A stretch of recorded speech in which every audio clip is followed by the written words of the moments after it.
Well, hello everyone. My name is Angela Lester, known in social media as Sister Sweet.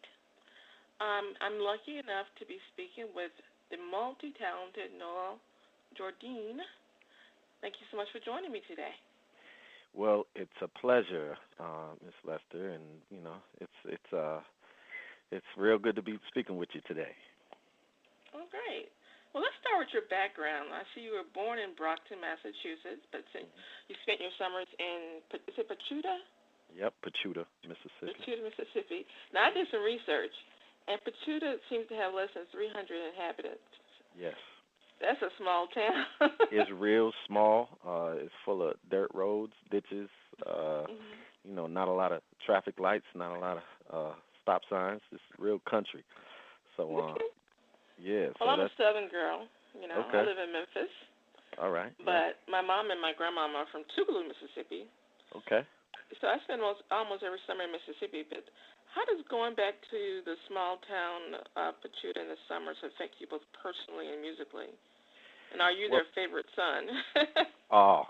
well, it's great because the music that I grew up on, listening to the in the backseat of my pop's old Pontiac Granville. It was like it became synonymous when I listened to that soul music. The Marvin Gaye, Sam Cooke's, the Temptations, David Ruffin, Otis Redding, Solomon Burke, Brooke Benton, Tyrone Davis, Johnny Taylor. All that music. Most of those artists are from the South, and they were Mhm. born and raised there. So that music became synonymous, with the South because it seemed most right when I was listening to that music and when we was heading down south, 59 South, the highway there, Mhm. heading to my grandmama's house. So it was like it was extra right listening to that music down south because it just fit. That's where it was made, and Right. that's where it was that's just what I correlated it with. So, listening to all whenever I went down there, I used to love. Even as a young boy, I used to love just sitting out on the porch and listening to all my older family members. My grandmama and aunts and uncles, great aunts, to tell stories of how it was growing up. Because I was raised in the city. And listening to the contrast of how it was to grow up, it was much tougher, and the times obviously were much much different. So I do love to incorporate all of that into my style, and that's one thing that I always say that I think separates me from a lot of other artists in my genre is that a lot of my music I have a spiritual undertone. I always Mhm. had that, and I pride myself on that. And it's most of the time it's clean. It's really really clean. I don't have no disrespectful remarks and lyrics in my songs. So I always pride myself on that as well. For anybody from my step, not my step. Let me see, my godchildren to listen to Mhm. from 2 years old up to 92 years old. My grandmama just happens to be that age now. So I love for everybody to be able to witness and enjoy my music. I don't want to have to be sitting next to the player and Right. monitoring the volume while we're playing it at family function. So I kind of pride myself on that, and that's pretty much how the South, incorporates into my music, how I incorporate it. Now you're back. You're in Alabama now, I believe. Yes, that's where I reside now. I live in Okay. Huntsville, Alabama, Okay. and So you came back. You came back south. yeah, What? I had How to, did that? What, you had to. Yeah, because my folks are here, and Mhm. I'm looking for a house now. I really haven't gotten a chance to get settled because I've been in and out so much. Mhm. I've been flying around and working. So, I had sold my house in Boston, and my brother had just bought one. So Mhm. he pretty much looked at me and did the big brother nod type of thing and said, you need to head back down south and be able to keep a closer look on mom and pop. So when you're in town and all of that kind of stuff. So, Mhm. I can do what I do from anywhere because Right. as long as there's an airport nearby, I can do what I need to do. So, it's real good to be looking in on my folks because Yeah. they raised me for countless years, and now it's time for me to step up as a young brother and take care of what I have to take care of, relieve stresses.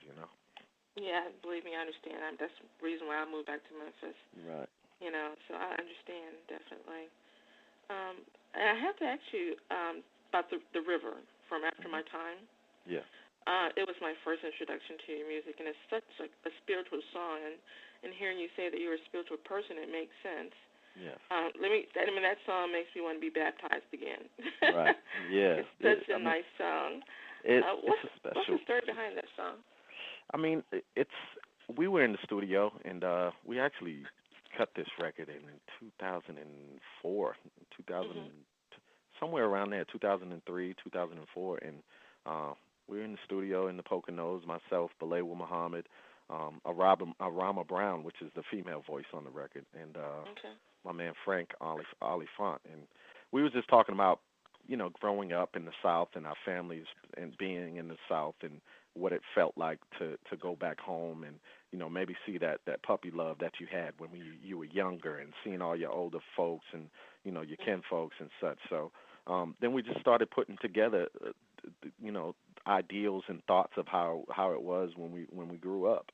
And we just started writing and made it into I pretty much call it one of the new age Midnight Train to Georgia's, because it has that feel, it has that authenticity feel, that that feel of the old records, but still relevant. I call it retro relevancy, and it feels good. It either people thank me all the time for that record, and we just wanted to write something that related with a lot of people's lives, no matter what creed. I know I said, after black folks, after Sunday services through and all of that, but Mhm. it really relates to every nationality and Mhm. everybody, because it something about it is just, it makes you think, and it makes you, it's very, it's heartfelt, and it's spirituality, like you said, to it, and it just feels good, and Definitely does. when I came out of the booth, we wrote and recorded that record in about 4 hours. And, Wow. it was just special. It was special. Yeah, I knew when I came out of the booth, I was like, yeah, we got something here. We got something really Mhm. special. So, it's a timeless record, and it's pretty much used the river as like a guideline to every record that I do, to try to have that feel, and, just that music that touches people's hearts. Yeah, no, on Fresh Definition, on the bonus track, Want to Get Close is one that Yeah. kind of has that feel for me. Right. Again, of that feeling of connection and Right.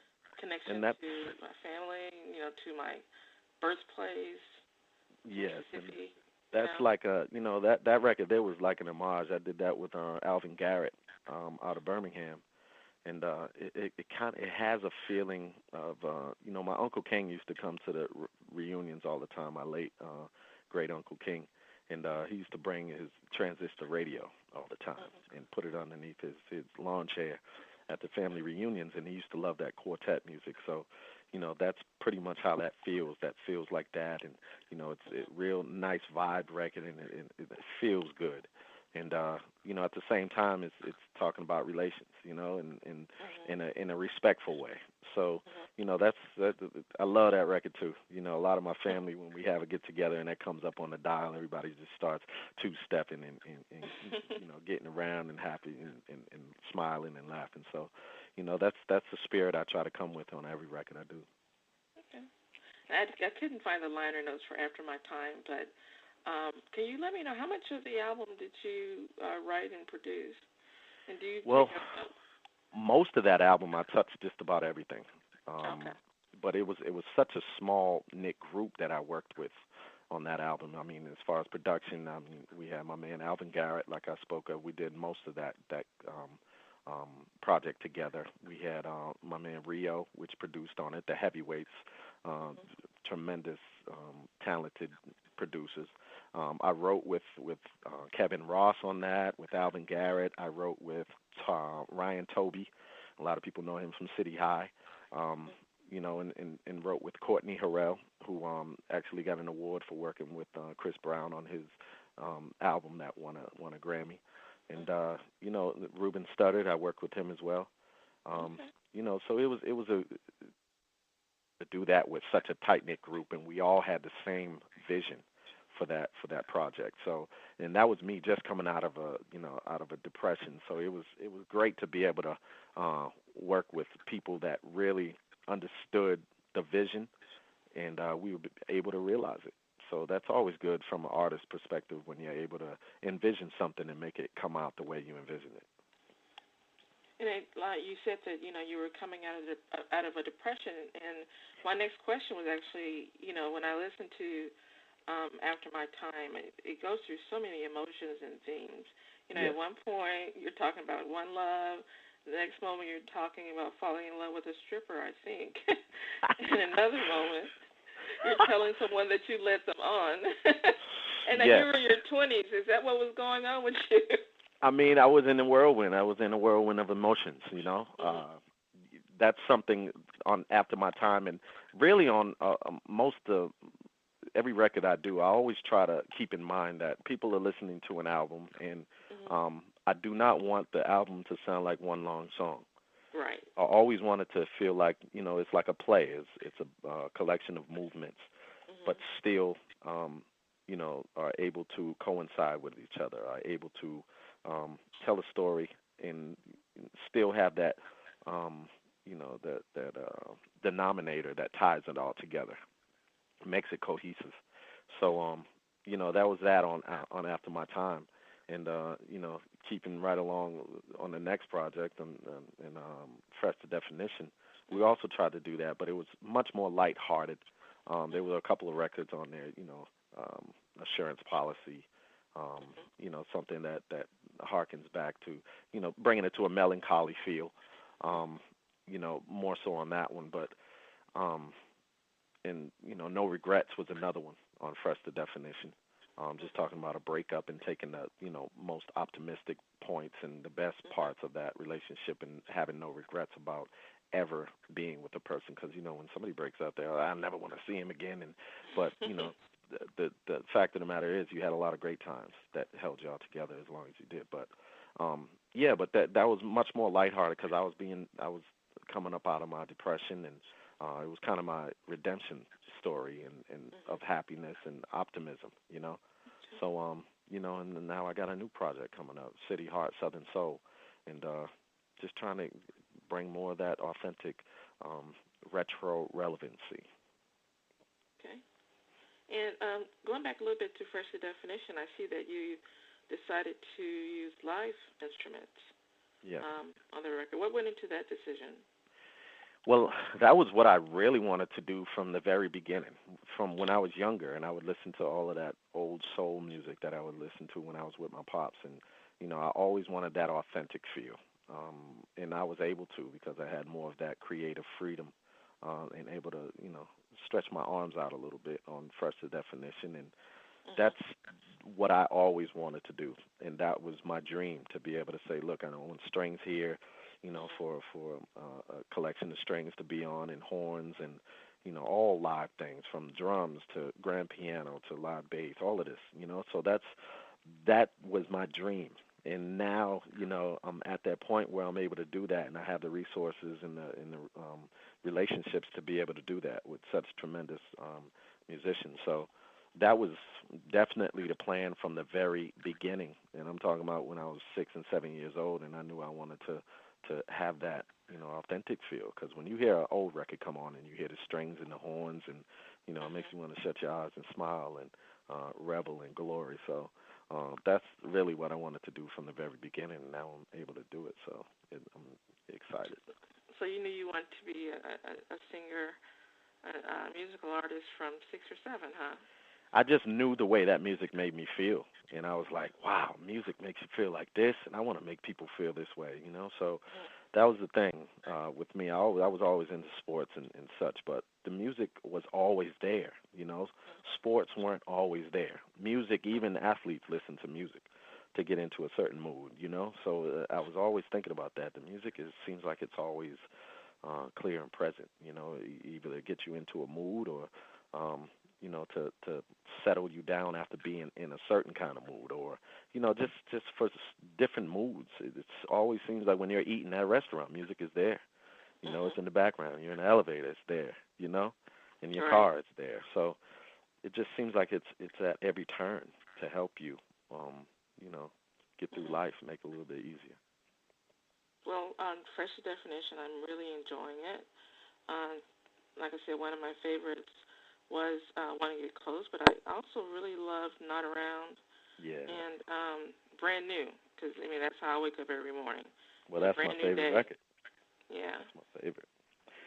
Brand New was, which is crazy. That was really the first record that I started writing for that whole project. That was really the one that set the tone, and it happens to be the title track for the whole album. You know, it's called Brand New, but the secondary title of it is Fresh. And that was the very first record. That was after I had pretty much my like that intervention from my family from picking me up out of that depression. It was my brother sitting me down at the computer and saying, look at all the views you have. Look at all the comments. People love you and miss you and need your music, and it matters. Mhm. That was the thing. I was focusing on all the negative things that were happening and not focusing on the positive, and remaining optimistic. And my brother sat me down and I looked at all of those views from my videos and all the comments from people. My music had touched their lives, and it was one night I went to the supermarket. It was late, and I was sitting. I was going to pick up some things, and I was listening to music because I do a lot of my best writing in the car while I'm, driving around. And I got to the parking lot outside the supermarket, and I just sat there, and it happens every day in so many different ways when people they seem to lose their faith for whatever reason. And I just kept writing. I was sitting there for about, I think I was there before I got out of the car, and the car was running for about an hour. And I wrote Wow. that first verse, and later on, I kept writing it. But later on, Kevin Ross came in to help me complete it, and it was produced by the Heavyweights, and it's just my favorite record. It might be it's near to date that I've ever done, but favorite record definitely hands down on that album. And Mhm. it was something that described my whole feeling at that particular time, and it's something that I listen to keep me on the optimistic path and thinking right. So yeah, that record is Yeah. special. Yeah, it is special. Definitely comes through. You're on your way to the UK. You're Yes, performing with Teacher Moses, right? yes, yes, I And am. you have some sold out Yes, shows. And how does that feel for your first time? I think you on our radio show you said it's your first time overseas, yes. and to be going to venues that are sold out. That must be wonderful.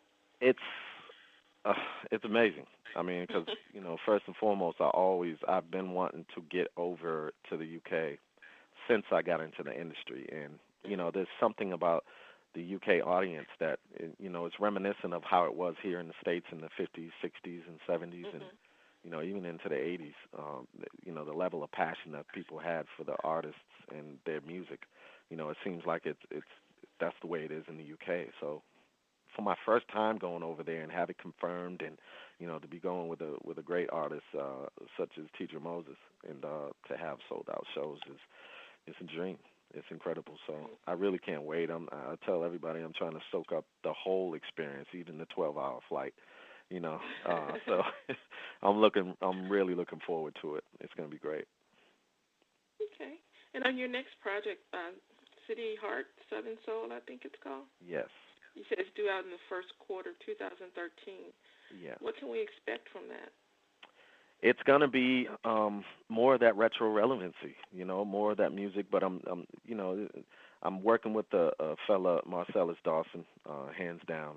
He's incredibly talented, and we were both, working with KG at the same time over there at Divine Mill in Jersey, and now our paths have recrossed. So, it's great to come full circle and be working with somebody that had a hand in production on The River and Family Reunion, which was my first record that was ever introduced into the industry that KG happened to put it in the movie The Cookout. So Mhm. he had a hand in production of both of those records, and it's two of my first. So to be able to come around full circle and work with Marcellus Dawson on this album is great. So he has like that. He was working in the R&B, more of the R&B commercial stuff, but he's so soulful and I'm the soulful guy, and but we see eye to eye, and now my music has a new facet to it, and it's Mhm. still it's still soulful, it still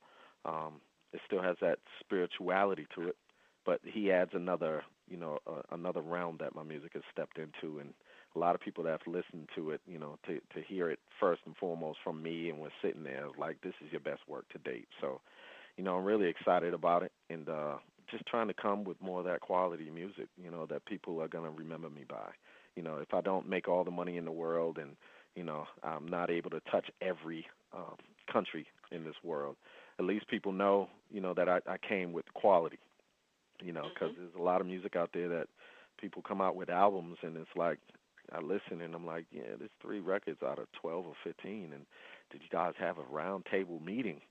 You know what I mean? Like, where did these other records come from? So that's what I'm always conscious of that, and I'm always trying to make a thriller or off the wall. I want every record to be good. I don't want people to skip around, and when I see people comment and send me direct messages and tweet and Facebook messages on my wall to say, I don't even skip around. I just let it run, Mhm. and that's what it's all about, you know. Right. And So that's what that's what I both your always try albums to are do. like. You can just let them go.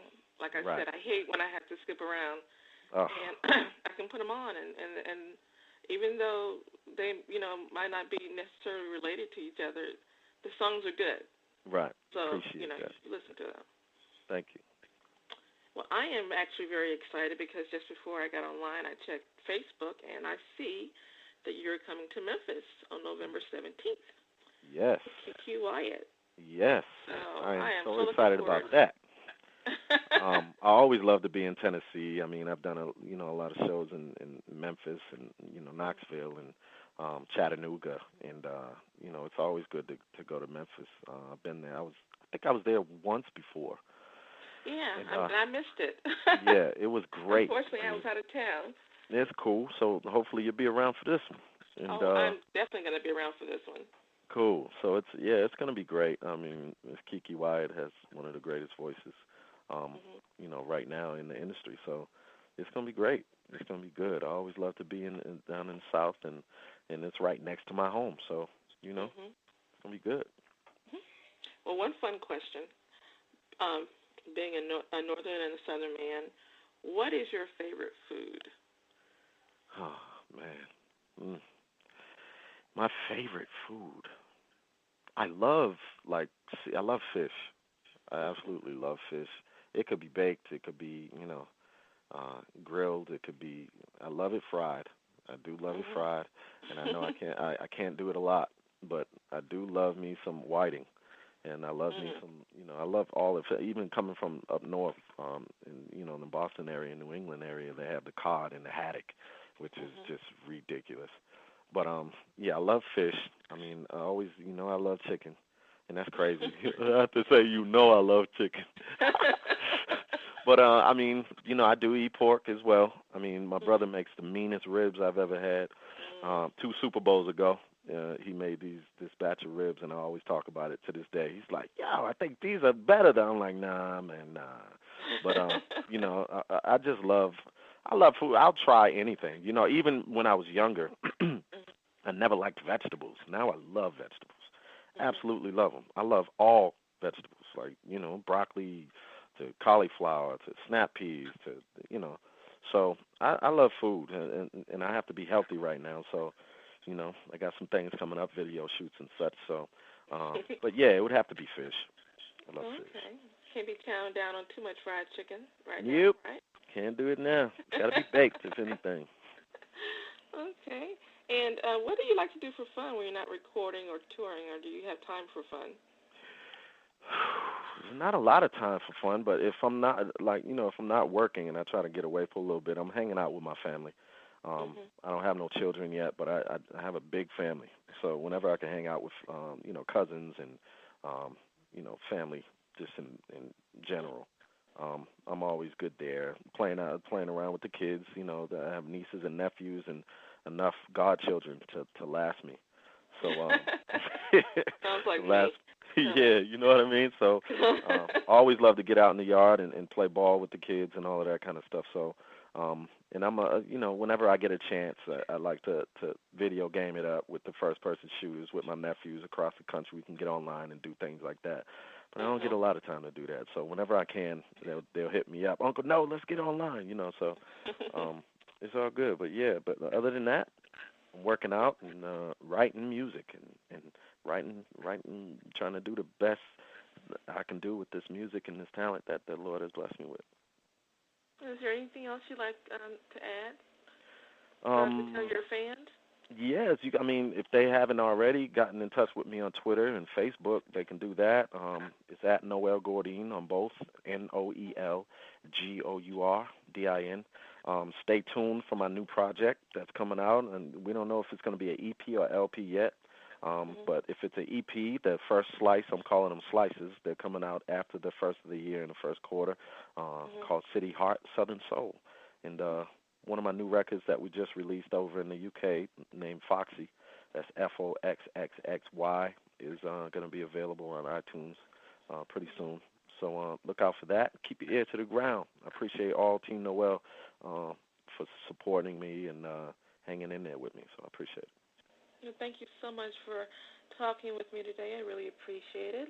And, let us know, let X2theL know when and where you're going to be touring. We'll make sure we put it up on our website. Okay. It's been just a pleasure talking to you. Well, thank you so much for having me on your show and doing, your due diligence to keep this light over this genre, because it seems like they're trying to push this out in so many ways. So I appreciate you for keeping us alive, and thank you for the opportunity.